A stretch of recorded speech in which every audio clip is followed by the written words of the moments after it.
ನದಿಯ ದಂಡೆಯಲ್ಲಿ ಬರೋಬ್ಬರಿ 40 ಮರಿಗಳಿಗೆ ಜನ್ಮ ನೀಡಿದ ಮೊಸಳೆ.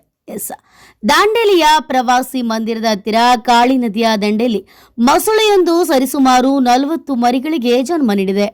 ಕಳೆದ 2 ತಿಂಗಳಿನಿಂದ ದಂಡೆಯಲ್ಲಿ ಗವಿಯಾಕಾರದ ಸ್ಥಳವನ್ನ ಮಾಡಿಕೊಂಡು ಬೃಹತ್ ಗಾತ್ರದ ಮೊಸಳೆಯೊಂದು 40ಕ್ಕೂ ಹೆಚ್ಚು ಮೊಟ್ಟೆಗಳನ್ನು ಇಟ್ಟಿದೆ.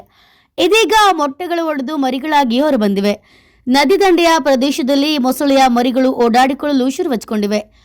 ಕೇವಲ ಒಂದು ಮೊಸಳೆ ಸರಿಸುಮಾರು 40 ಮರಿಗಳಿಗೆ ಜನ್ಮ ನೀಡಿದ್ದು, ಮುಂದಿನ ದಿನಗಳಲ್ಲಿ ನದಿಯಲ್ಲಿ ಸಾವಿರ ಸಂಖ್ಯೆಯಲ್ಲಿರುವ ಮೊಸಳೆಗಳು ಇನ್ನೆಷ್ಟು ಮರಿಗಳಿಗೆ ಜನ್ಮ ನೀಡಬಹುದು ಎಂಬ ಆತಂಕ ಮನೆ ಮಾಡಿದೆ.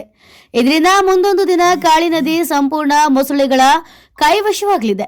ಭವಿಷ್ಯದ ದಿನದಲ್ಲಿ ಜಲಸಾಹಸ ಕ್ರೀಡೆಗೂ ಆತಂಕವನ್ನ ತಂದೊಡ್ಡುವ ದಿನ ದೂರವಿಲ್ಲ ಎಂಬ ಮಾತು ಚರ್ಚೆಯಲ್ಲಿದೆ.